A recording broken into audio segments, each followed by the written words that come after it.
Bonjour à tous. Euh, Merci de vous être connectés. J'imagine que vous êtes tous à distance en télétravail. Merci pour ce temps. Cette session de Webilunch est centrée sur la continuité d'activité. Vous avez compris le contexte actuel veut de cette session d'actualité. Je me présente, je suis Serge Niango, je suis le responsable de l'équipe avant-vente de Citrix France. Je serai accompagné de Guillaume Moréfé et de Gabriel. Je vais vous laisser, je vous passe la parole, Guillaume et Gabriel, pour dire bonjour avant que je la reprenne. Bonjour à tous, donc Gabriel Nguyen, donc avant-vente dans l'équipe de Serge depuis presque 2 ans et je suis basé à Bordeaux. Donc moi le télétravail c'est mon quotidien. Ok, Guillaume Refait de mon côté, donc avant-vente également dans l'équipe Serge. Moi, je suis basé du côté de Lyon, donc voilà, le télétravail, c'est également quelque chose que je pratique tous les jours. Merci à vous.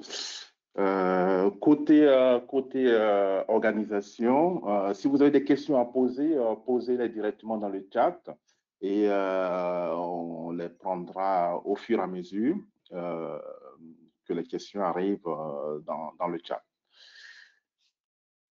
Vous avez compris, hein, le contexte actuel de la pandémie bouscule nos habitudes personnelles, nos habitudes professionnelles. Alors, on s'est dit comment permettre une continuité d'activité au travers du télétravail.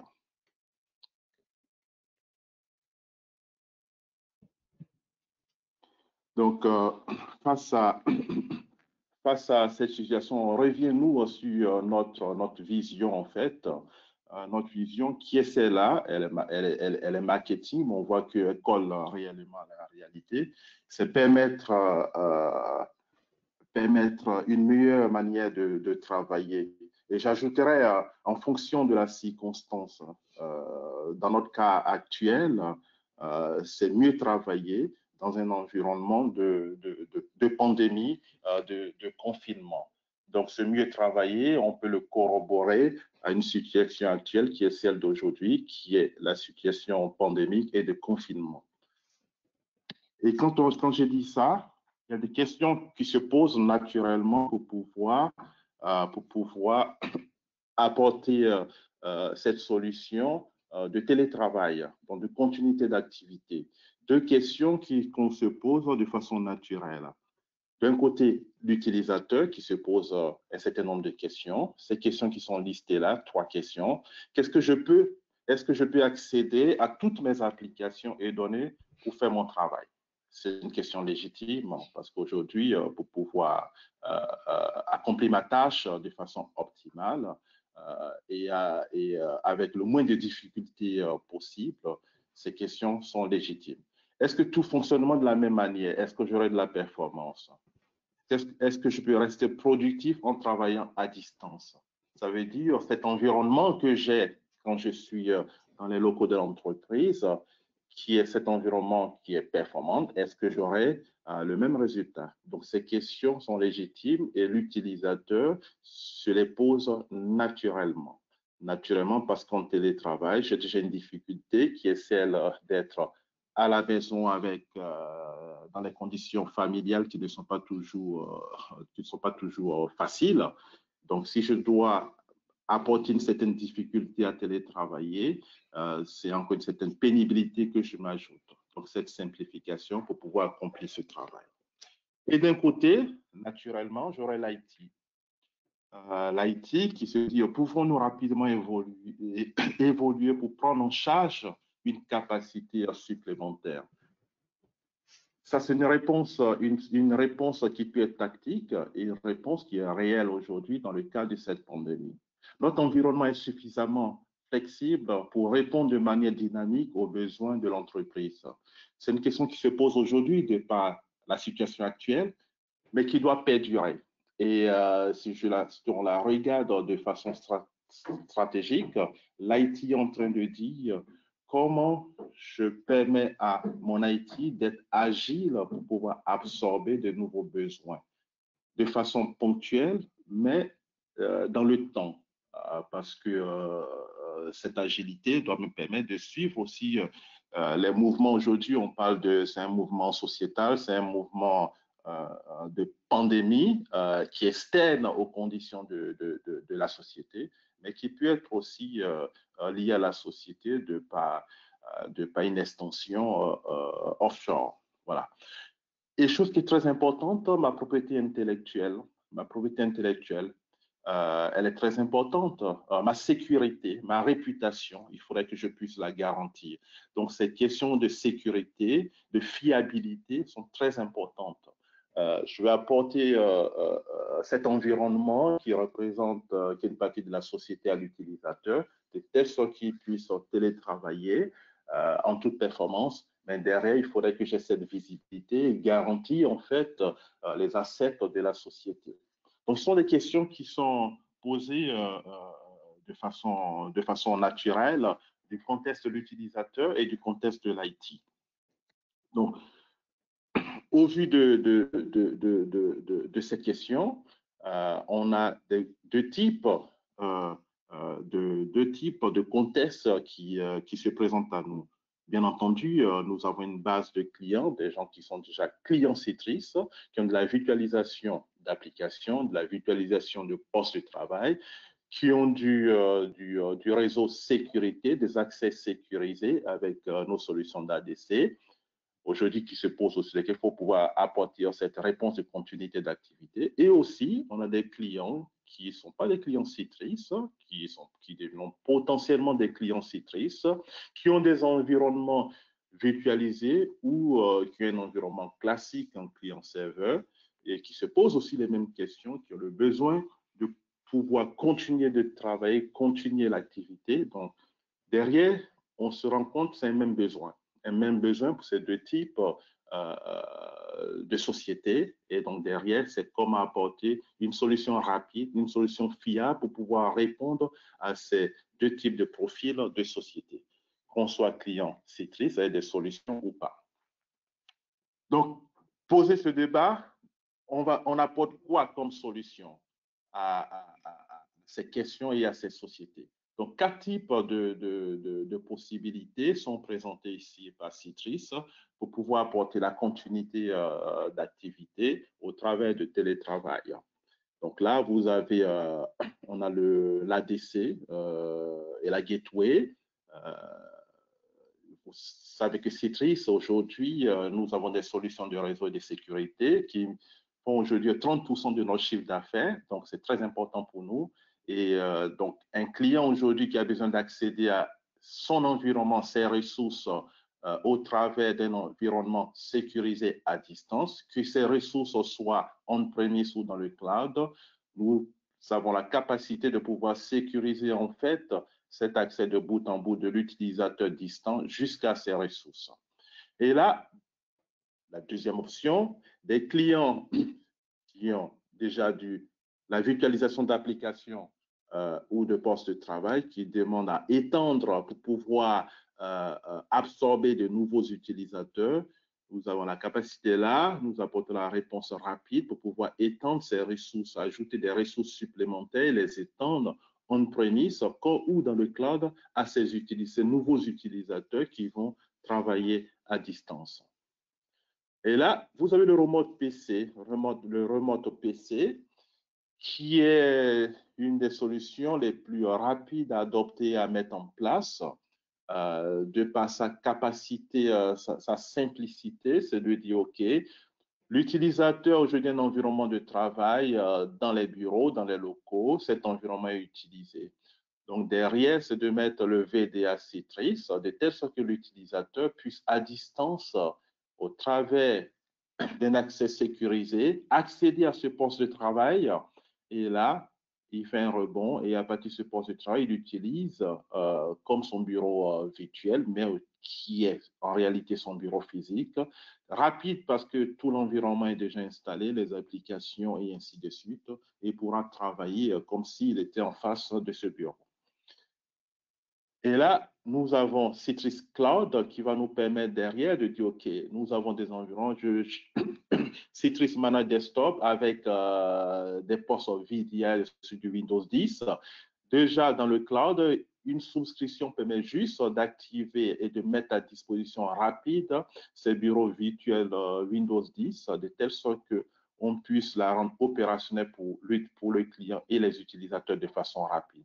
Et derrière, si j'ai mes environnements qui sont soit on-premise ou dans le cloud, j'ai la capacité en fait de porter ces environnements qui au départ n'étaient pas portés vers l'extérieur, vers les utilisateurs, en mettant en place rapidement des access, des gateways pour pouvoir agréger les différents sites et les sécuriser jusqu'à l'utilisateur, qui est un utilisateur qui arrivera en télétravail et qui arrivera vers ces ressources qui normalement étaient utilisées on-premise. Donc, vous avez ces quatre scénarios qui apportent des réponses rapides au télétravail en fonction du client, en fonction de la topologie du client et en fonction de la manière dont le client travaille.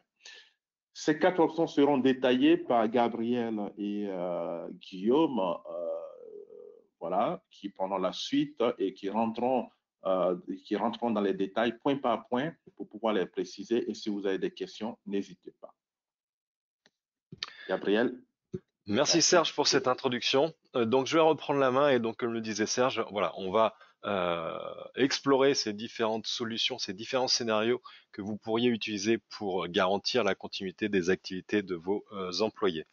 Donc pour commencer, on va parler un petit peu de Citrix ADC et Gateway. Donc Serge l'a mentionné, c'est vraiment une des solutions de notre portefeuille qui est assez importante aujourd'hui, avec un tiers du chiffre d'affaires de Citrix. Et clairement, voilà, la partie Citrix ADC, ça va nous permettre quoi, notamment dans ce scénario de pandémie? Ça va être tout simplement de permettre l'accès à distance sécurisé aux ressources internes de l'entreprise. Donc après, qu'elles soient hébergées on-prem ou dans le cloud, ça c'est vraiment suivant la configuration de votre IT. Mais voilà, l'idée c'est vraiment de sécuriser justement ces accès à ces ressources. Ensuite, on va aussi garantir la possibilité de pouvoir s'authentifier de manière sécurisée. Donc un accès sécurisé aux ressources internes. Donc ok, très bien, c'est vrai que c'est plutôt pratique dans nos circonstances.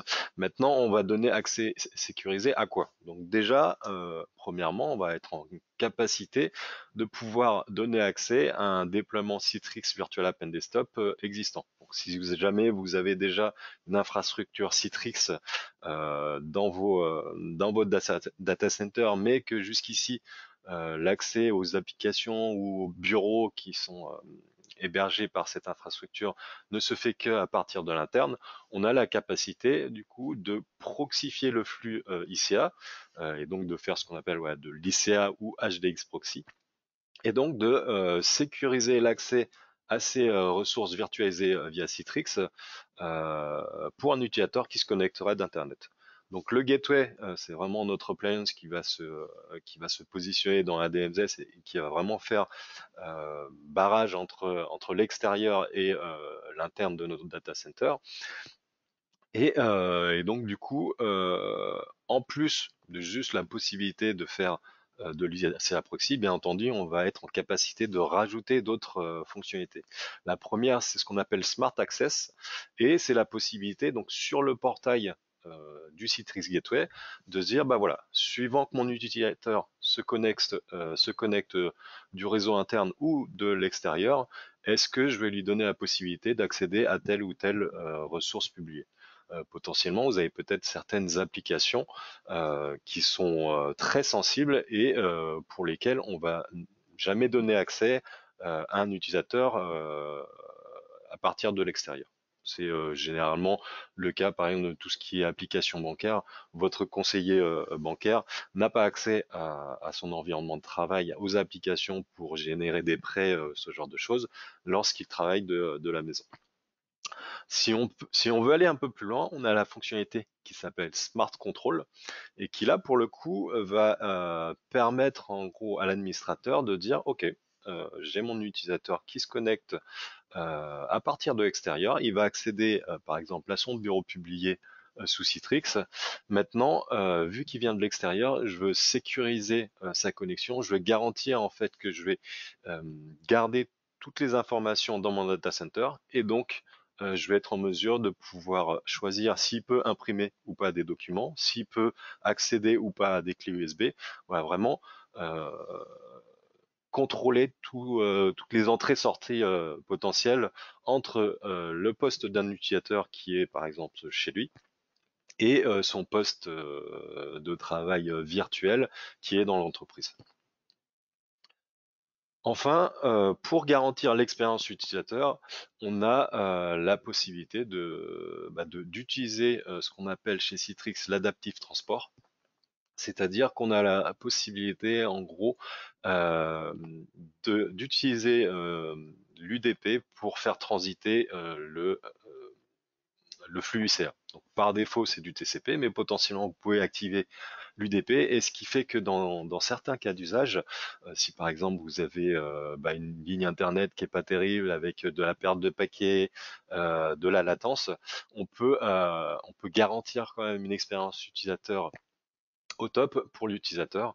Et ça, en fait, d'un point de vue statistique, on a mesuré jusqu'à par exemple 10 fois en fait une impression 10 fois plus rapide lorsqu'on active ce protocole, une expérience utilisateur, un ressenti utilisateur 2 fois plus rapide également. Donc voilà, c'est quelque chose qui peut être mis en place quand bien même on va passer par un Citrix Gateway pour sécuriser les accès. Donc ça, voilà, c'est les fonctionnalités auxquelles on a accès, notamment lorsqu'on met à disposition un environnement Citrix Virtual App and Desktop à partir de l'externe. Et on a bien entendu la possibilité aussi de permettre l'accès à des sites web internes, à du SharePoint, à votre Internet ou autre, et ça avec différents types de fonctionnalités, donc la partie par exemple clientless VPN, ou encore la possibilité de faire du reverse proxy avec les boîtiers Citrix ADC. On a également la possibilité, bien entendu, de donner accès à votre infrastructure VDI, donc les VDI qui seraient mis à disposition par une infrastructure Citrix, mais également si jamais vous avez certaines ressources qui sont à disposition via du Microsoft VDI, donc via du RDP, on va pouvoir faire du RDP proxy avec le Citrix Gateway, et pourquoi pas également vous permettre l'accès à votre infrastructure VMware View si jamais vous disposez de ce type d'infrastructure de VDI.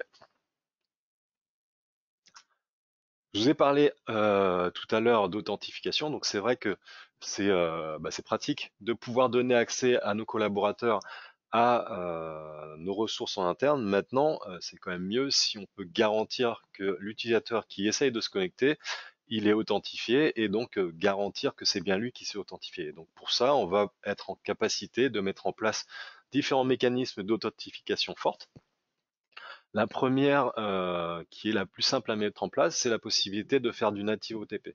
C'est-à-dire qu'avec Citrix Gateway ou Citrix ADC, on va être en mesure de mettre en place un système d'authentification multifacteur de manière assez simple. C'est-à-dire qu'on n'a pas besoin d'acheter une solution tierce d'authentification pour pouvoir faire de l'authentification multiple facteurs. Et du coup, en fait, d'un point de vue expérience utilisateur, on va avoir un utilisateur qui va arriver sur Workspace, il va entrer son login, son mot de passe. On va également lui demander d'entrer un jeton. Donc, ce jeton, ça, c'est quelque chose qu'il pourra retrouver notamment sur son smartphone, où il aura installé, par exemple, on va dire son client OTP favori. Donc, ça peut être Citrix SSO, ça peut être Google Authenticator, Microsoft Authenticator. Voilà, c'est vraiment lui qui est choisi.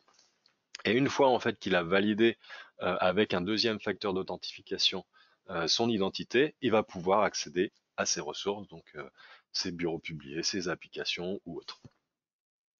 Pour aller plus loin dans l'expérience utilisateur, je vous montrerai juste après la possibilité de faire du push notification, où là l'idée c'est carrément de se dire l'utilisateur il entre son login mot de passe, et puis après il reçoit une notification sur son smartphone, et il la valide sur son smartphone, et ensuite il est authentifié.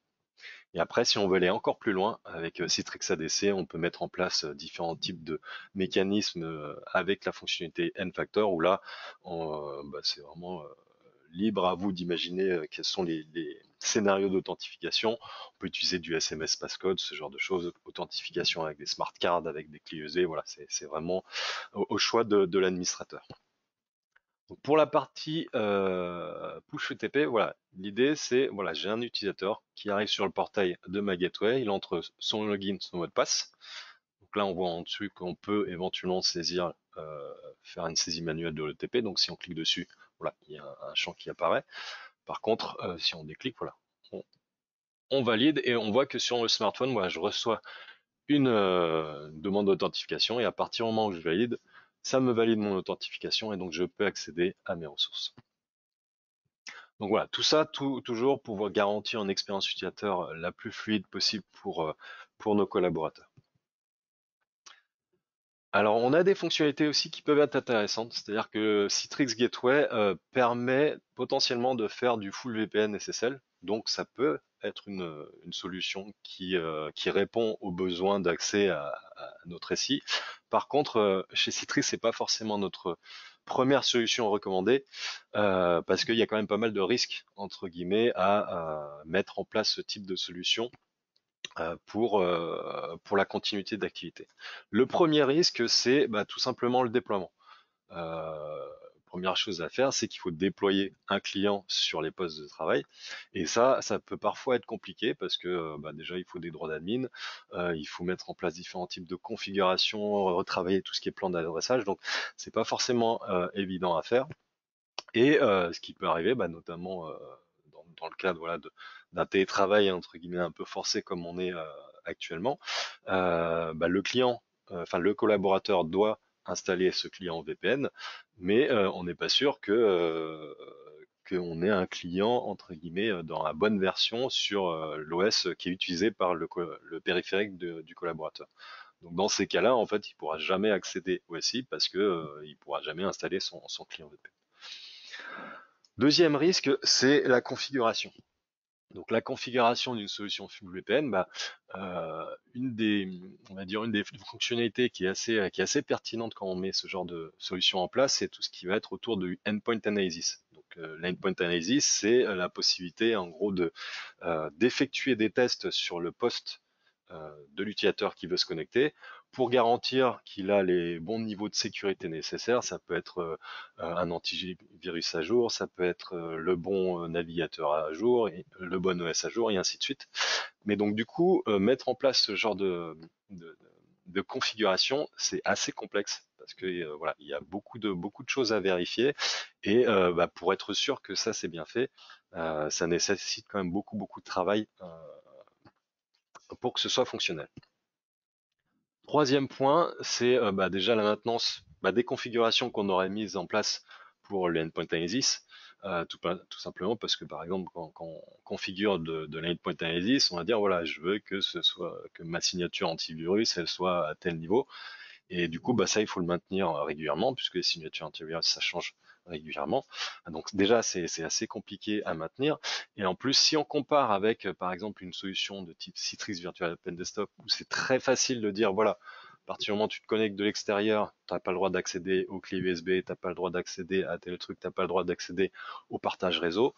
Mettre en place la même chose sur une solution de VPN, c'est un peu plus complexe, et donc ça nécessite beaucoup plus de temps. Et enfin, un point qui est pas du tout négligeable et qui parfois est oublié, c'est qu'à partir du moment où en fait on met en place une solution de full VPN, ça veut dire que votre poste de travail, il est connecté en direct vers votre entreprise, et donc tous les flux, toutes les requêtes réseau qu'il va effectuer, elles vont passer par le point d'accès Internet de l'entreprise. Et si jamais ce point d'accès Internet n'est pas bien sizé par rapport à vos usages, vous êtes en capacité en fait de saturer ce point d'accès. Notamment si vos collaborateurs ont besoin d'accéder à des fichiers, ou alors ils utilisent des applications qui sont très bavardes avec vos serveurs applicatifs, ça peut poser pas mal de problèmes. Donc voilà pourquoi le full VPN, ça existe chez Citrix. On a un Citrix Gateway Plugin. Par contre, c'est pas notre solution recommandée pour mettre en place un plan de continuité d'activité. Une fois qu'on a parlé de Citrix Gateway, on va parler de Citrix Virtual App and Desktop. Donc Citrix Virtual App and Desktop, voilà, c'est notre solution historique qui existe depuis quasiment 30 ans et qui va vous permettre vraiment de mettre à disposition des ressources bureaux publiés, applications publiées. Alors pourquoi c'est pertinent dans notre contexte actuel? C'est que déjà, on a différents types de mécanismes qui vont permettre de déployer rapidement des nouveaux serveurs de publication d'applications, des nouveaux serveurs de publication de bureaux, des nouveaux serveurs VDI ou VM VDI. Donc la première solution, c'est PVS. Donc ça, c'est une techno qu'on a racheté il y a, je sais même plus il y a combien d'années, mais ça date, hein, je pense qu'il y a bien 10-15 ans. Donc ça s'installe, c'est une infrastructure qui s'installe on-prem et en gros qui permet quoi? Qui permet en fait de travailler sur différents types d'images, donc des images de serveurs. Imaginons j'ai besoin de mettre à disposition un bureau publié avec différentes applications de bureautique, mes outils, on va dire de WinZip, Acrobat, ce genre de choses, plus quelques applications. Donc je vais travailler sur ce master. Et après, je vais être en mesure en fait de streamer cette image sur ce qu'on appelle les target device, donc ça va être des VM ou des machines physiques, c'est vraiment au choix. Mais on va vraiment streamer le contenu en fait de ces disques sur ces machines. Alors ce qui va être intéressant, c'est que le fait de streamer ce V-Disque à 3 machines ou à 30 machines, c'est la même chose. C'est la même chose, c'est juste qu'on va changer un paramètre en disant voilà, je veux provisionner ce V-Disque sur 30 machines plutôt que sur 3. Et donc du coup, à partir du moment où vous avez la capacité à héberger plus de workload, on va pouvoir déployer plus de machines. Et ça vraiment très rapidement. Deuxième mécanisme qui est intégré également dans la solution Citrix Virtual App and Desktop, c'est MCS, donc Machine Creation Service. Ce qui est intéressant avec cette solution, c'est que pour le coup là, on n'a pas besoin d'une infrastructure à part pour déployer des machines rapidement. Et c'est une solution qui permet en fait de déployer des machines soit sur votre infrastructure d'hyperviseur qui est hébergé dans vos data centers, soit dans le cloud public chez Azure, AWS, Google Cloud Platform, par exemple. Et donc du coup, le principe c'est quoi? C'est que je vais travailler sur mon master. Donc je vais installer mes applications, je vais configurer les règles de sécurité, configurer les applications et ainsi de suite. Et lorsque je vais voir déployer, en fait, je vais créer une image de déploiement. Et après, je vais du coup dire, voilà, je vais déployer sur 3 machines ou 30 machines cette image. Et donc, du coup, je vais avoir une trentaine de VM avec une coquille quasiment vide qui va être créée. Et ensuite, pour tout ce qui est lecture de l'image master, ça va être, on va utiliser l'image de déploiement. On va également utiliser un disque d'ID qui fait 16 mégas pour tout ce qui est information d'identité de la machine, identité Active Directory, mot de passe machine, ainsi de suite. Et puis s'il y a besoin d'écrire tout ce qui est page file par exemple, on va utiliser le disque de write cache. Donc voilà, une solution qui est intégrée, une fonctionnalité qui est intégrée dans la solution et qui va vous permettre de déployer rapidement des machines, que ce soit on-prem ou dans le cloud. Alors quand je dis dans le cloud, pourquoi je dis ça? C'est que lorsque vous êtes sur du Citrix Virtual App and Desktop aujourd'hui, donc on a différentes briques dans l'architecture, dans une architecture Citrix Virtual App and Desktop, et notamment on a une partie de la configuration, on va pointer vers une infrastructure d'hyperviseur. Donc ça peut être des hyperviseurs qui vont être déployés en-prem, donc du VMware vSphere, ça peut être du Citrix Hypervisor, de l'Hyper-V, du Nutanix HV, c'est vous qui le choisissez. Et on a également la possibilité de vous connecter directement sur une infrastructure de cloud public et avoir la possibilité de déployer des machines directement sur AWS, Azure ou GCP. Guillaume, tu as peut-être des précisions sur cette partie-là? Ouais, absolument, ouais, Gabriel. Juste un petit point à préciser, parce qu'on a cette offre du coup où on installe tous les différents composants Citrix d'aller chercher du service sur des clouds publics. On a une offre également chez nous qui s'appelle Citrix Cloud. La différence entre les deux, très clairement, hein, quand on installe les différents composants et qu'on va aller chercher, que ce soit du débordement ou carrément des services dans le cloud public, c'est à vous de gérer toute la partie tuyauterie entre votre infra qui est on-prem et la partie cloud public. Quand on passe sur des offres Citrix Cloud, on reviendra un petit peu après dessus, on va installer des composants directement dans le cloud public qui vont permettre de sécuriser justement ces connexions très facilement, et donc de pouvoir étendre et d'aller chercher des ressources dans les clouds publics beaucoup plus facilement. D'un point de vue licence aussi, on peut dire quelques mots là-dessus, hein. À compter de la version qui va sortir ce mois-ci, toute la partie cloud public ne sera plus supportée par notre support. Voilà. Il faudra forcément passer sur des licences Citrix Cloud pour pouvoir aller chercher des ressources dans les clouds publics. Donc en gros, si vous avez une infrastructure on-prem jusqu'à la version 19.12, vous avez la possibilité de faire du débordement sur le cloud public. Sur la prochaine version, la 20.03, qui devrait sortir ce mois-ci, ce sera plus possible et la seule possibilité que vous aurez, c'est de passer sur une souscription Virtual App and Desktop Service. Exactement.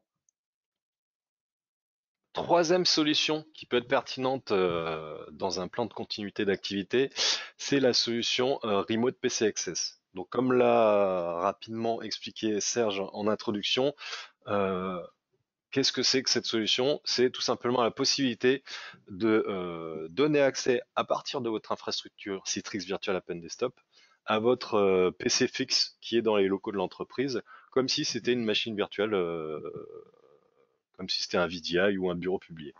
Donc du coup, c'est intéressant et pertinent parce que ça vous permet de donner rapidement accès à ces machines à vos collaborateurs. Ça permet du coup à vos collaborateurs de s'y connecter de n'importe où, puisqu'on est sur du Citrix et notre credo c'est Anywhere, Anytime, Any Device. Et on a aussi un point qui est important, c'est que ça vous réduit les coûts d'infrastructure. Vous n'avez pas besoin de rajouter des serveurs pour héberger de nouvelles ressources publiées, puisque là, on va utiliser la puissance des machines physiques qui sont déjà déployées physiquement dans vos entreprises. Je vais laisser la main à Guillaume pour la suite. Ok, ouais, merci Gab. C'est bon, tu vois mon écran? C'est parfait. Super. Du coup, là, c'est un petit schéma pour vous montrer justement comment on va pouvoir déployer cette partie Remote PC Access. Là, on va utiliser justement toute la partie Citrix Cloud. Voilà, c'est pas réservé uniquement à la partie Citrix Cloud, hein. Les clients qui ont déjà des licences Citrix peuvent le faire. C'est quelque chose qu'on fait depuis longtemps. Donc, je retrouve sur la droite mes PC physiques, hein. Je vois Physical Windows Desktop, j'en vois deux. Donc, voilà, c'est sur ces PC-là qu'on va venir se connecter pour afficher ce que l'utilisateur a l'habitude de retrouver sur son PC de travail. On n'est pas les seuls aujourd'hui sur le marché à faire ce genre de solution, de la prise de main à distance de PC. Par contre, la grosse différence avec les différentes solutions qui existent, c'est qu'on va vraiment apporter une couche de sécurité et également une expérience utilisateur bien meilleure par rapport à ce qui est proposé sur d'autres solutions. Comment? Tout simplement en s'appuyant sur toute l'expérience qu'on a sur cette capacité à délivrer ce flux graphique. Donc clairement, quand je vais venir me connecter sur un de ces PC distants, en utilisant la fonctionnalité Remote PC Access, je vais utiliser toute la couche classique Citrix. Donc en tant qu'utilisateur, je vais utiliser ce protocole HDX donc, qui est très optimisé pour délivrer le flux graphique.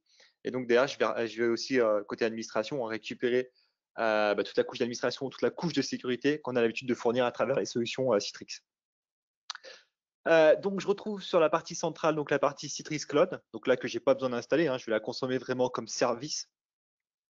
Et donc pour permettre la connectivité entre cette partie Citrix Cloud et mon infrastructure qui est aujourd'hui dans mon entreprise on-prem, ce que je vais devoir faire, c'est rajouter deux composants qu'on appelle des cloud connecteurs.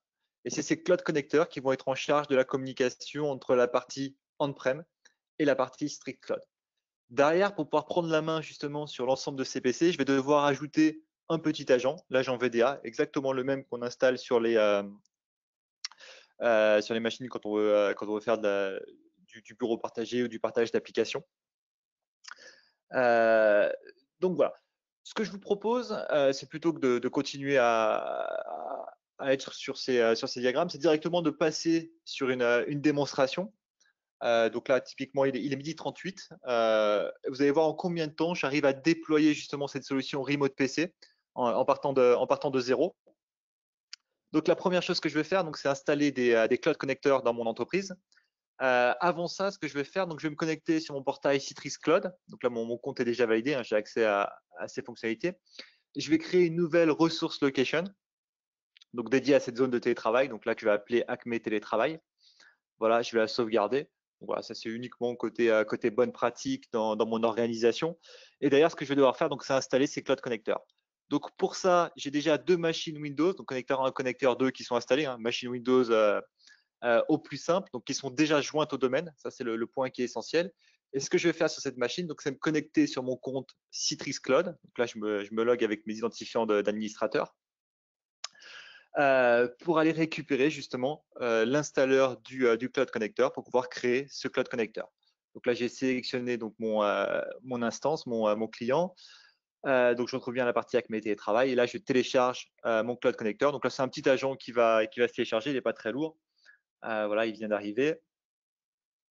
Voilà, je vais l'ouvrir pour justement passer à la phase d'installation. Voilà, exécuter.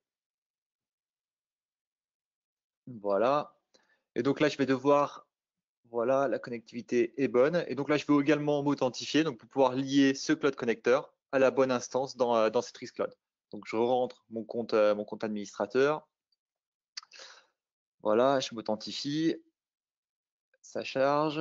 Voilà, là, je sélectionne d'abord mon client. Donc là, c'est bien celui-là que je vais utiliser. Et dessous, ma ressource location, donc Acme Télétravail, la ressource que j'ai créée pour cette démonstration. Voilà, et derrière, il y a un ensemble de composants qui s'installent, donc je vais le laisser tourner. Et ce que je vais faire exactement la même chose sur ma deuxième machine, donc qui s'appelle Connecteur 2. Donc je répète exactement les mêmes étapes, hein. Je me connecte sur mon compte Citrix Cloud, je m'authentifie. Voilà. Hop, c'est en train de charger. Voilà, je sélectionne donc le client dans lequel je veux l'installer. Voilà. Dans ma ressource location, donc Acme Télétravail, donc je vois qu'il y a déjà un Cloud Connector qui est en cours d'installation parce qu'il est gris en train de tourner. Et voilà, on voit bien le petit message. Donc voilà, pour assurer toute la partie haute disponibilité, on recommande fortement d'installer 2 Cloud Connecteurs. Dans l'absolu, ça marcherait avec uniquement un seul Cloud Connector. Mais si on a un problème sur ce Cloud Connector, du coup, on perdrait la connectivité. C'est pour ça qu'on conseille d'en installer 2. Et c'est pour ça que c'est ce que je suis en train de faire. Donc, j'installe le deuxième Cloud Connector. Voilà. Autre précision par rapport au fait d'avoir 2 cloud connectors, à partir du moment où vous en déployez 2, les mises à jour de ces cloud connectors sont automatiques par Citrix Cloud. Si vous en avez qu'un seul, il n'y aura pas de mise à jour automatique pour éviter qu'on ait une interruption de service. Par contre, si vous en avez 2, c'est Citrix qui gère cette mise à jour en mettant à jour un cloud connector par un. Exactement. Ouais. Sur cette partie mise à jour, elle a un point qui est important. Donc, ce qui est mis à jour par Citrix, c'est uniquement le composant Cloud Connector. Toute la partie OS n'est pas mise à jour. Donc après ça rentre dans votre cycle de mise à jour des OS. Donc également à prendre en compte. Voilà, donc là l'installation est lancée. Voilà, ça installe les différents composants. Bon, on va le laisser tourner. Voilà, normalement c'est des actions qui sont quand même assez rapides, hein, si je me permets de le faire en démo. Donc voilà, je vois que l'installation est terminée. Et derrière, donc ça lance une phase de test pour vérifier toute la partie connectivité. Donc là, si je me connecte également sur le connecteur 1, je vois que la partie connectivité est en cours de test. Voilà. Ce que je peux faire, c'est basculer sur mon interface Citrix Cloud. Voilà. Et là, si je rafraîchis cette partie, je vais agrandir, je vais rafraîchir. Voilà. Donc, je vois dans la partie Acme Télétravail, donc 2 cloud connecteurs. Donc, pareil, ils sont toujours en gris en train de tourner parce que toute la partie test de connectivité est encore en cours. Ils ne sont pas encore considérés comme valides. Voilà. Donc là, il suffit d'attendre un petit peu. Je vais rebasculer sur mes VM. Voilà. Et on va simplement attendre la fin. Ouais. Gabriel, tu veux rajouter quelque chose? Ouais, alors pour tout ce qui est test de connectivité, en fait, on a juste besoin du port 443, donc tout tout passe par du HTTPS 443. Après, il y a certaines URL à ouvrir si jamais vous voulez être un petit peu plus précis. Absolument, ouais. Ça, c'est un point qui est important, hein. C'est des questions que j'ai eu cette semaine justement sur la partie remote PC. Donc, sous la partie sécurité, c'est vrai qu'on apporte toute la couche de sécurité qu'on connaît avec les produits Citrix, hein. Toute la partie Cloud Connector, c'est quelque chose qui est fiable, hein. C'est déployé chez de nombreux clients pour toute la partie accès à Citrix Cloud. C'est vrai que le seul port à ouvrir, c'est effectivement le port 443. Voilà, donc là, mes deux cloud connecteurs sont installés. Donc, si je rafraîchis, je vois bien donc connecteur 1.citrix.lab et connecteur 2.citrix.lab, donc statut vert. Voilà, ils sont disponibles. Donc là, ce que je viens de faire, c'est relier toute la partie Citrix Cloud avec mon infra qui est on-prem. Donc, ça va me permettre d'accéder à ces machines. Mais également, un point qu'on n'a pas abordé, hein, c'est toute la partie authentification. La partie authentification va passer par Active Directory. Et donc, c'est également à travers ce cloud connecteur que je vais pouvoir authentifier mes utilisateurs par rapport à leur compte Active Directory. Si je passe à la deuxième étape, hein, donc la deuxième étape, ça va être d'installer l'agent VDA sur la station de travail.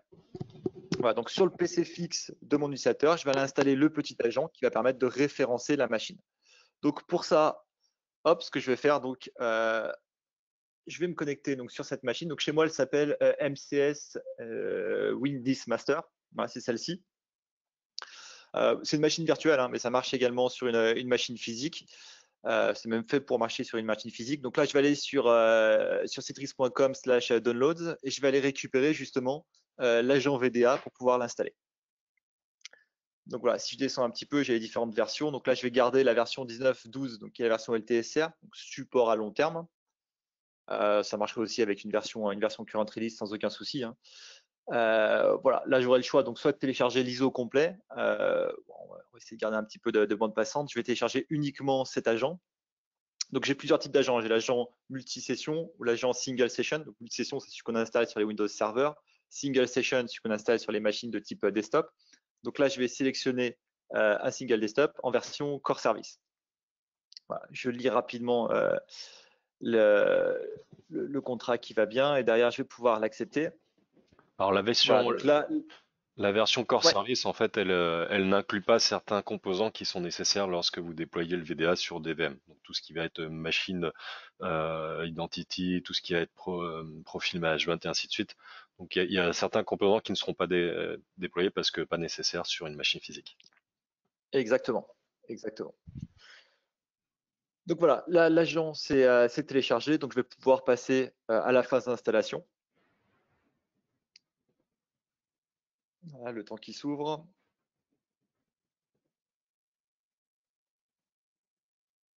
Voilà.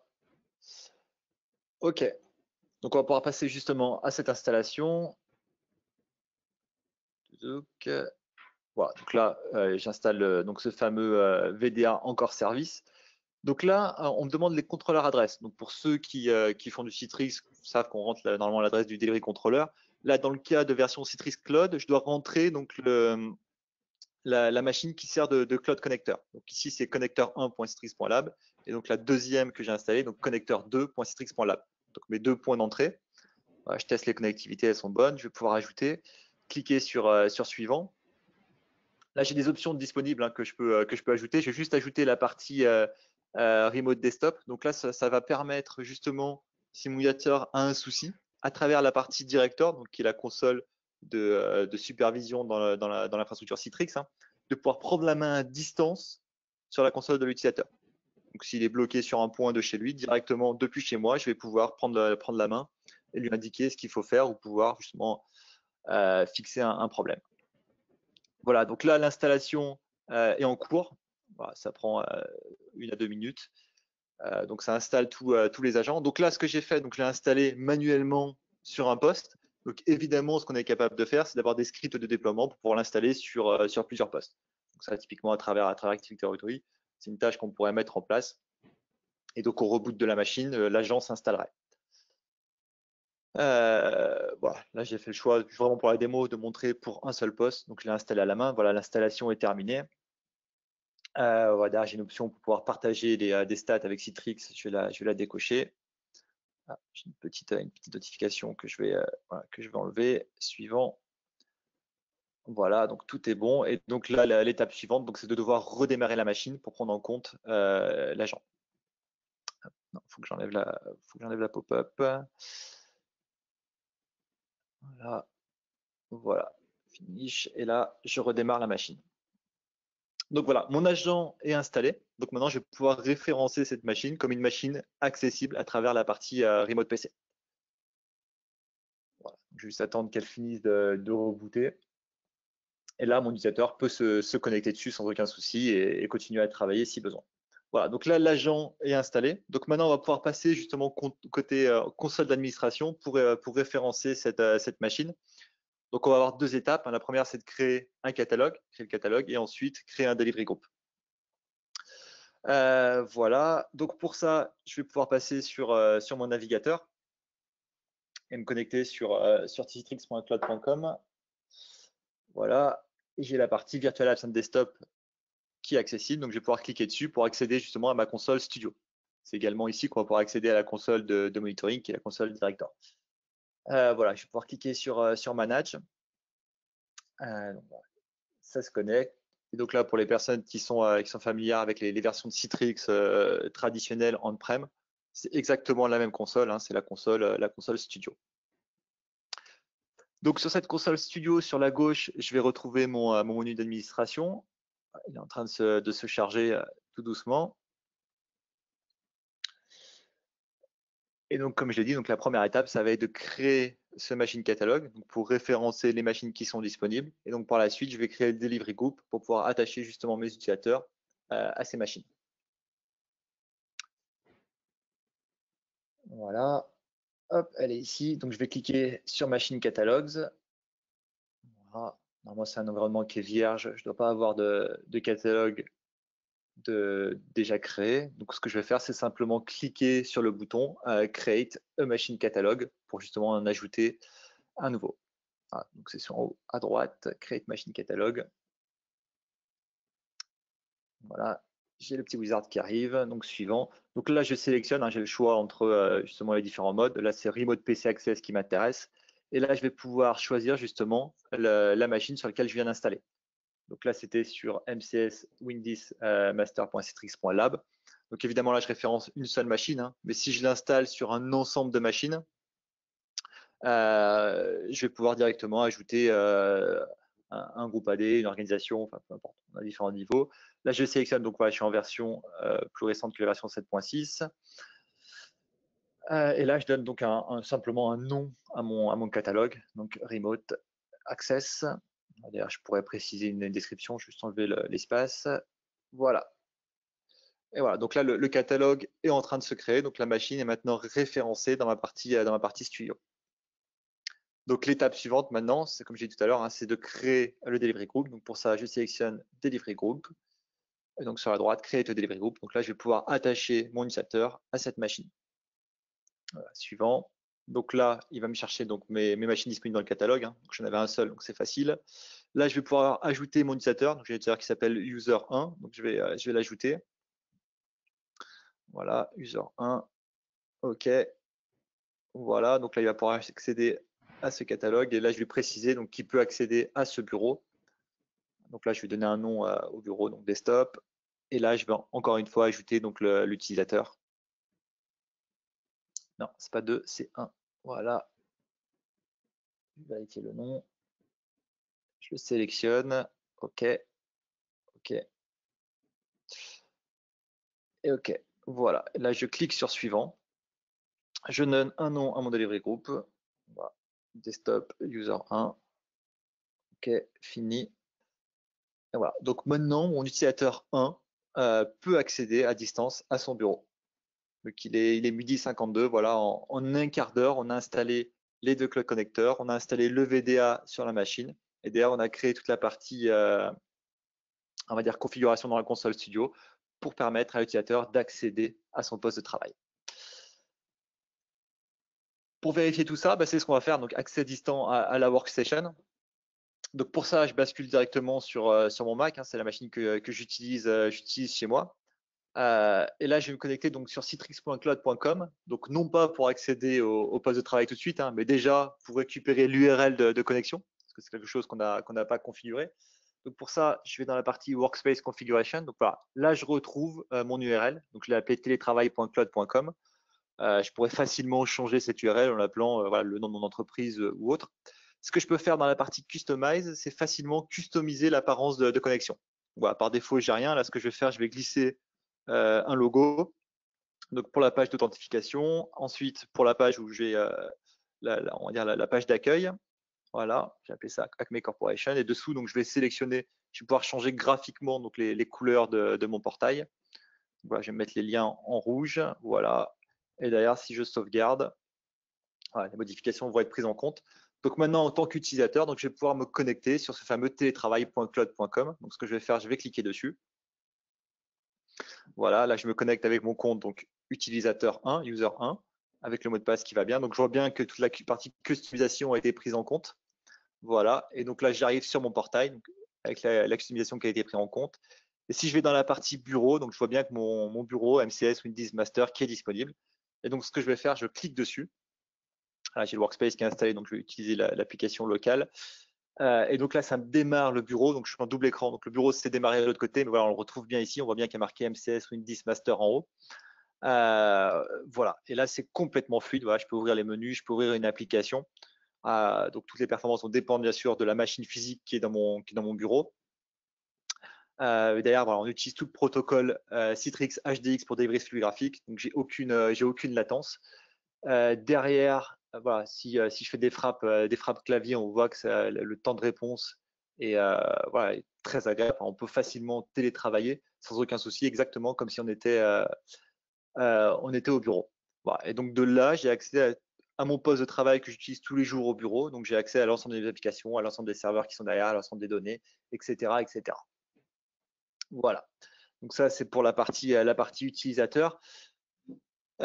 Derrière, si on veut aller un petit cran plus loin, on pourrait rajouter une couche de sécurité. Parce que là, ce que j'ai fait, donc j'ai donné accès à ce poste de travail.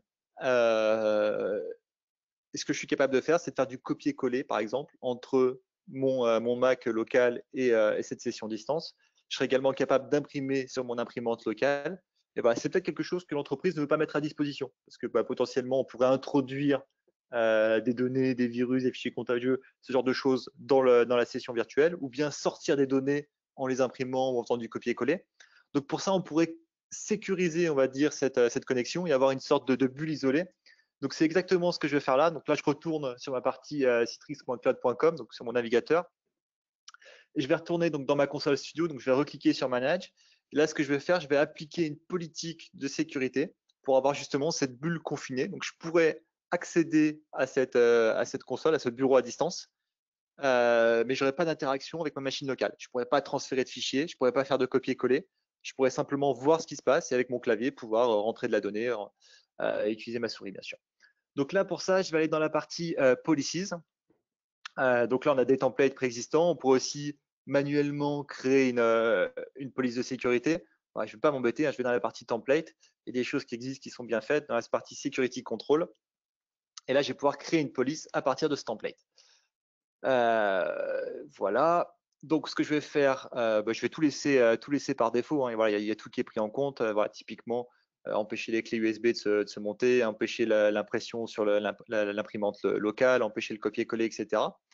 Donc, je vais garder ça et je vais assigner ça donc, à mon delivery group donc, qui s'appelait Desktop User 1. Voilà. Là, je clique sur Suivant. Derrière, je vais pouvoir donner un nom à cette police que je viens de créer. Hein. Donc, voilà, Restriction. Hop, Remote PC utilisateur 1 et derrière j'active la police, voilà, et je clique sur Fini. Et donc voilà, là la police est en train de s'appliquer, hein, donc c'est pris en compte directement. Donc là mon utilisateur, quand il va réouvrir son poste de travail, il sera plus capable de faire une impression de ce qui se passe dans son PC professionnel sur son imprimante qui est locale, qui est chez lui. Voilà. Donc derrière, je peux revérifier ce qui a été appliqué. Si je viens dans la partie Assign, donc je vois bien sur mon delivery group que ça a été appliqué sur mon desktop user 1. Et en faisant un clic droit, voilà, là je serai capable donc soit de désactiver la police, ou si j'ai oublié de l'activer dans mon wizard, de pouvoir l'activer à ce niveau-là. Voilà, donc là je peux fermer ma fenêtre et mon utilisateur peut travailler de chez lui en toute sécurité. Derrière, on pourrait, si je reviens sur mon schéma d'architecture, hein, parce que voilà, donc 12h57, donc en moins de 20 minutes, on a réussi à donner accès donc à ce poste de travail qui est dans l'entreprise de manière sécurisée et de manière complètement avec une très bonne expérience utilisateur pour mon travailleur distant. Derrière, au niveau du schéma, si voilà, on a différents modèles d'architecture possibles, hein. J'étais parti de mon infrastructure Citrix Cloud. Je peux garder cette infrastructure Citrix Cloud, mais si vous avez déjà justement le fameux composant Citrix NetScaler Gateway installé dans l'entreprise, typiquement vous l'utilisez pour faire du VPN ou autre chose, on peut également utiliser cette gateway et passer directement à travers cette gateway plutôt que d'utiliser la gateway qui est mise à disposition en mode cloud. Donc pareil, si vous avez déjà un début d'infrastructure avec pourquoi pas un storefront déjà installé, on va également pouvoir passer à travers ce storefront. Après, Point. derrière, c'est juste des modèles d'implémentation différents. Gabriel? Oui, une précision. Donc là, on a vu que voilà, en moins de 20 minutes, on mettait à disposition un accès sécurisé sur un desktop. Mais c'est vrai qu'au niveau de on va dire l'authentification de l'utilisateur, là, on est resté dans un mode assez simple avec juste login, mot de passe. Avec la partie Citrix Cloud, vous avez vraiment la capacité de mettre en place de l'OTP directement à partir de l'interface Citrix Cloud en 3 clics. C'est-à-dire que vous allez choisir au niveau de votre fournisseur d'authentification Active Directory plus jeton. Et à partir du moment où vous avez activé ça, il y a 3 clics à faire et l'utilisateur pourra avoir le même scénario qu'on a vu dans les screenshots des slides précédents. Donc l'utilisateur rentre login, mot de passe, jeton, il prend son OTP sur son smartphone et ensuite il accède de manière sécurisée à son workspace. Exactement. Ouais. Ce qu'il faut bien garder en tête, cette fonctionnalité Remote PC, c'est vraiment quelque chose qui est intégré dans Citrix. Hein. Ce n'est pas quelque chose de nouveau qui a été développé pour les circonstances actuelles. Hein. C'est vraiment une fonctionnalité qui existe depuis longtemps. C'est disponible dans cette version Citrix Cloud. C'est également disponible pour les clients existants sur des infrastructures on-prem. C'est quelque chose qui est déjà à votre disposition, que vous pouvez utiliser. Hein. Du moment où vous avez des licences virtual desktop, vous pouvez accéder à cette fonctionnalité à Remote PC. Et donc derrière, on récupère toutes les consoles de management, toute la couche de sécurité. Voilà, on parlait tout à l'heure de la partie OTP, entre autres. Enfin, tout ce qui était disponible sur la partie Virtual App, Virtual Desktop de Citrix historiquement est disponible pour la partie Remote PC. Donc voilà, là c'est le cas justement où j'utilise toute cette partie Remote PC avec une infrastructure qui est on-prem. Voilà, la seule différence, donc c'est effectivement tous les composants Citrix sont installés on-prem et donc mais derrière mes bureaux sur lesquels j'installe l'agent, plutôt que de les référencer sur mes cloud connecteurs, je les référence sur ma partie connecteur, ma partie contrôleur. Précision sur ce mode-là, en fait, lorsque vous êtes on-prem, ce qui va être intéressant, c'est si jamais vous êtes avec des licences user device, donc Citrix Virtual App and Desktop User Device, le fait de vous connecter sur votre remote PC qui est dans l'entreprise et après derrière potentiellement faire un rebond sur des applications publiées via Citrix, vous allez consommer qu'une seule licence. Donc pas de coût supplémentaire d'un point de vue licensing Citrix si vous êtes en user device. Ok, merci. Et donc après, ce qui est disponible sur le net, hein, voilà, c'est un ensemble de documentation autour de cette fonctionnalité Remote PC. Donc voilà, c'est tout sur doc.citrix.com. La présentation sera envoyée à la fin du webinaire. Vous aurez accès au lien. Dernière option, donc toute la partie Citrix Cloud. Je te repasse la main, Gabriel. Tu dois être en mute, je pense. Oui, donc je vais juste commander rapidement ce slide.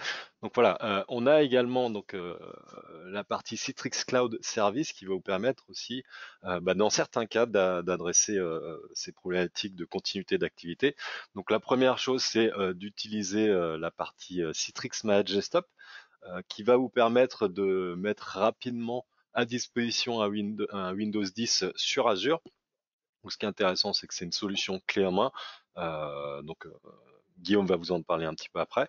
Et on a aussi la possibilité d'utiliser la fonctionnalité site agrégation et gateway service de Citrix Cloud pour accéder à distance à un déploiement existant. Donc, je vous expliquerai ça juste après.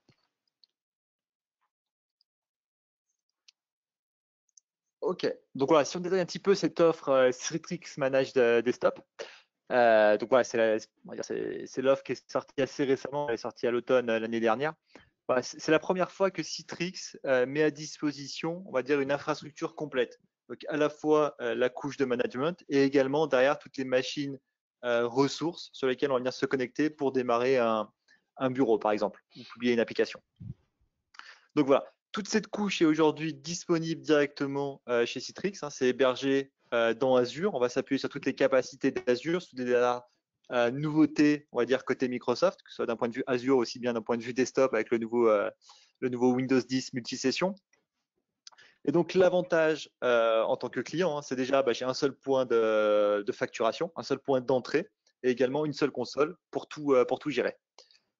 Derrière, si on compare ça avec les offres qu'on a vues précédemment, donc sur la gauche, je retrouve toute mon offre, on va dire, traditionnelle on-prem, où j'ai installé l'ensemble de mes composants chez moi, donc aussi bien ma couche de management que ma couche de ressources.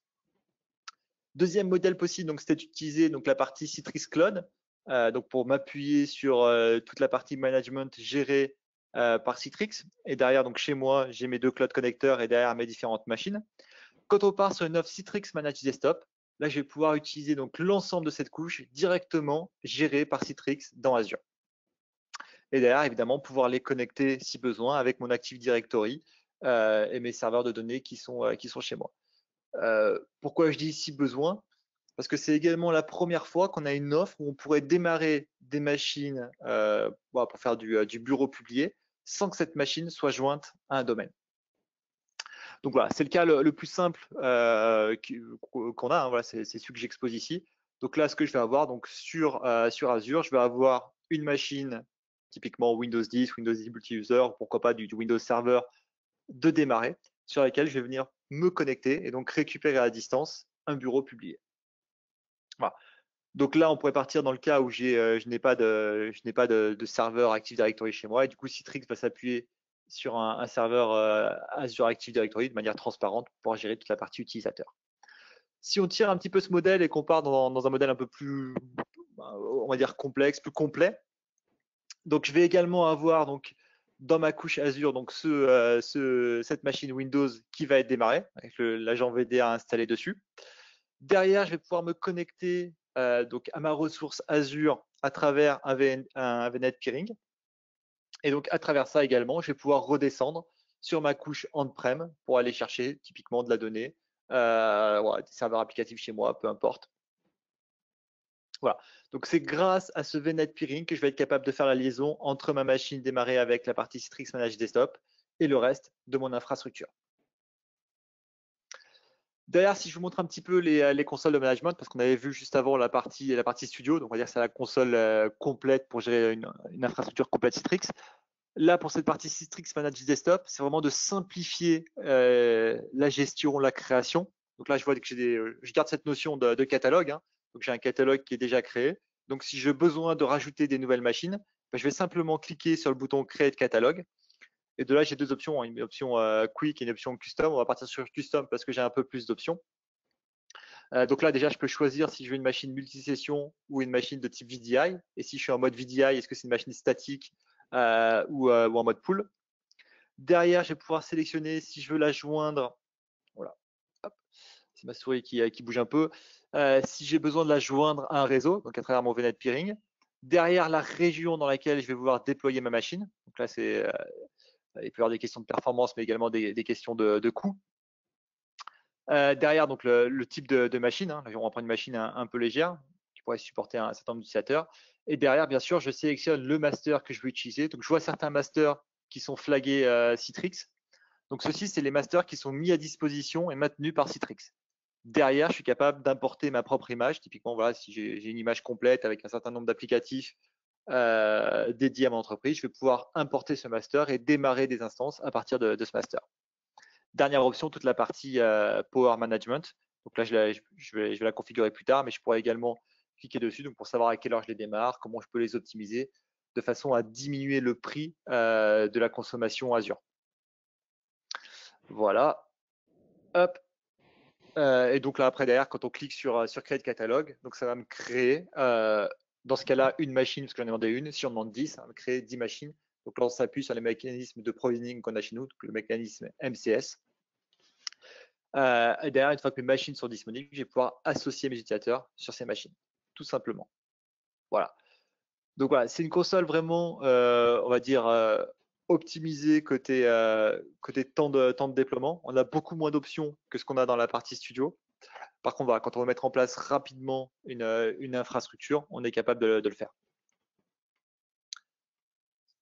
Gabriel, je vais te rendre la main pour la suite de la présentation. Tout à fait. Alors. Ah ben j'ai sauté un slide. Donc deuxième possibilité avec Citrix Cloud pour permettre à vos utilisateurs d'accéder à des ressources internes, ça va être d'utiliser la fonctionnalité d'agrégation de sites et la fonctionnalité Gateway Service disponible dans Citrix Cloud. Donc agrégation de sites, c'est quoi? C'est lorsque je vais déployer un Cloud Connector sur mon infrastructure on-prem. Donc je vais avoir un lien entre Citrix Cloud et potentiellement mes ressources qui sont en interne. Et on a un mécanisme qui permet en fait d'aller configurer un site Citrix Virtual App Desktop qui existerait déjà dans vos dans vos data centers. Et donc on va les pointer vers un delivery controller, on va les pointer vers vers une ferme Xenap 6.5 si vous avez encore ça chez vous. Et du coup on va pouvoir agréger ces données en fait dans le workspace, dans le portail de Citrix Cloud. Et après, avec la partie Gateway Service, du coup, on va pouvoir sécuriser tout ça. Donc, un petit schéma.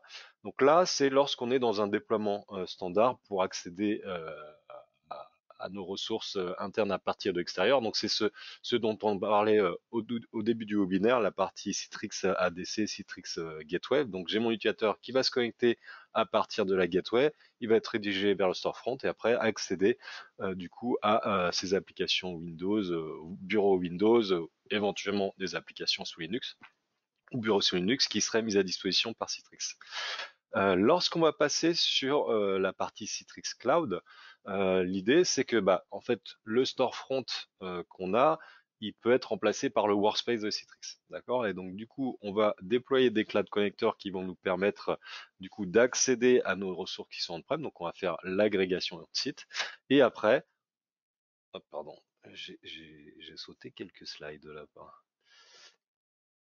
On va recommencer. Et donc après, l'utilisateur du coup va être en mesure de se connecter à partir du gateway service et ça sans avoir besoin d'installer une gateway, une appliance gateway chez vous. Donc c'est vraiment une solution aussi qui peut être pertinente, qui va vous permettre de donner accès rapidement à vos utilisateurs aux ressources Citrix déjà existantes. Donc, pour récapituler, on a 4 solutions, 4 scénarios possibles pour mettre en place de la continuité d'activité avec les solutions Citrix. Donc, on a vu la partie Citrix ADC, du coup, on va déployer un ADC ou un gateway pour accéder aux ressources en interne, que ce soit des ressources Citrix, des infrastructures VDI, que ce soit des sites internes, et ça de manière sécurisée avec une authentification plus ou moins forte, c'est vous qui choisissez. Deuxième solution, deuxième scénario, c'est la possibilité d'utiliser les fonctionnalités qui sont déjà incluses dans Citrix Virtual App Desktop pour, on va dire, augmenter la scalabilité de votre infra, enfin augmenter plutôt les ressources que vous allez, dont vous allez avoir besoin pour permettre à plus d'utilisateurs de se connecter sur votre infrastructure, donc via les mécanismes de provisioning et ou via du débordement sur un cloud public.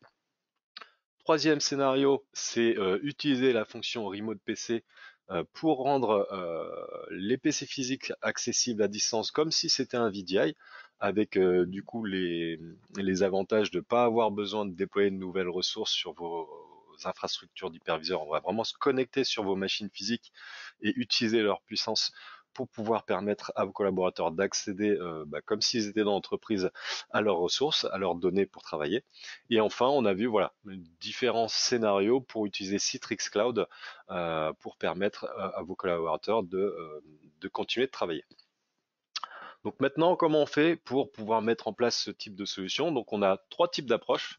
Donc il y a la première, c'est l'approche do it yourself. Si jamais vous avez des collaborateurs qui sont experts sur les solutions Citrix, qui sont assez débrouillards, vous avez la possibilité de faire ça tout seul. Donc en vous basant sur les informations qu'il y a dans la documentation Citrix. On a aussi une zone qui s'appelle, enfin une zone, la Tech Zone dans la doc Citrix avec pas mal d'articles et pas mal d'informations sur comment déployer telle ou telle solution. Vous avez euh, des références guides, des guides d'implémentation, ce genre de choses. Donc ça peut être intéressant aussi d'aller voir cette partie-là. Et puis après, vous pouvez trouver pas mal d'informations sur Internet, notamment sur le blog Citrix ou encore sur les sites des CTP. Donc les CTP, c'est un petit peu comme les MVP chez Microsoft sur nos technologies. Et donc généralement, ils publient assez régulièrement des informations sur Citrix et il y en a qui font carrément des tutoriels sur comment déployer telle ou telle fonctionnalité. Deuxième possibilité, c'est d'utiliser les services d'un partenaire Citrix. Donc voilà, Citrix on travaille avec un écosystème assez fourni de différents partenaires qui vont vous aider à déployer et implémenter nos solutions. Donc là, vous avez les liens pour trouver le partenaire Citrix le plus proche de chez vous. Euh, si jamais vous n'utilisez pas les services déjà d'un partenaire.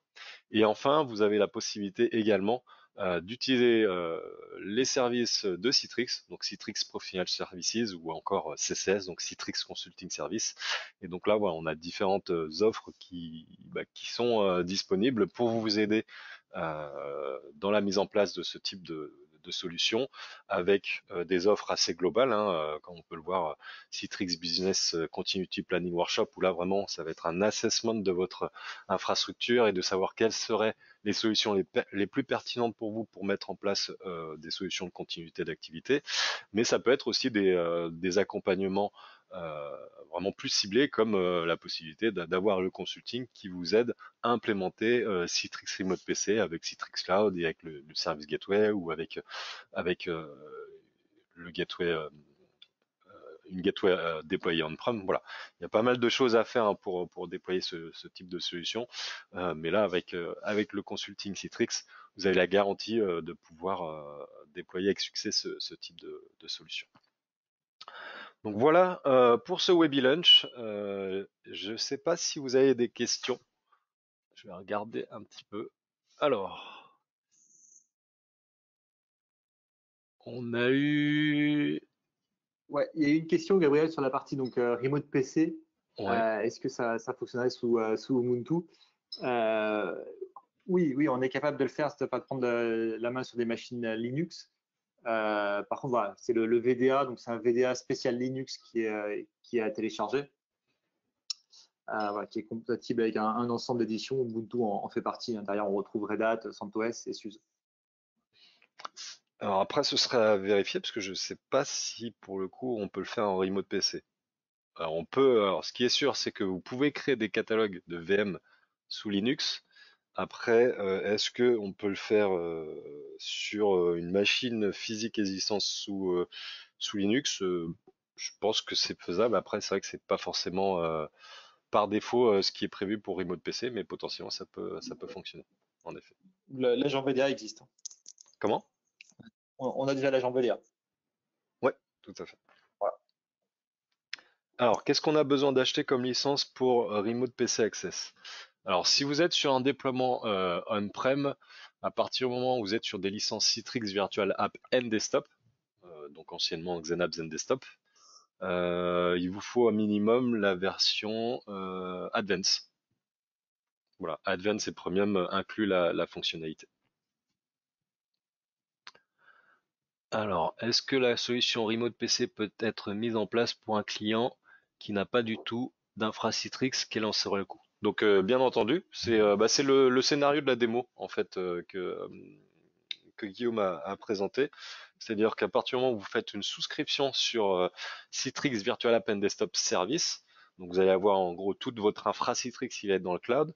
Vous déployez deux Cloud Connectors et ensuite vous déployez les VDA sur les postes sur lesquels on veut prendre la main et le client en question va pouvoir accéder à cette fonctionnalité.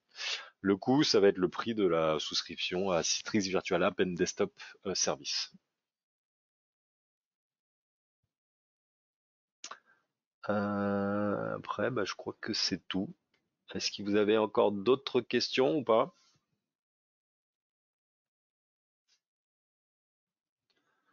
A priori, non.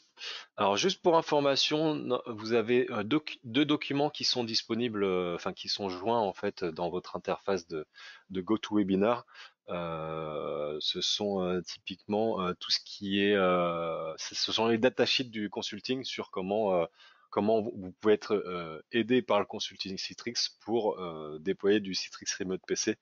Donc, soit avec un ADC qu'on va déployer on-prem, soit juste en utilisant les services cloud de Citrix avec la partie gateway service. Donc, n'hésitez pas à nous faire des retours si jamais vous avez d'autres questions après, et si vous avez des suggestions, des remarques, n'hésitez pas, on est vraiment friands de vos retours.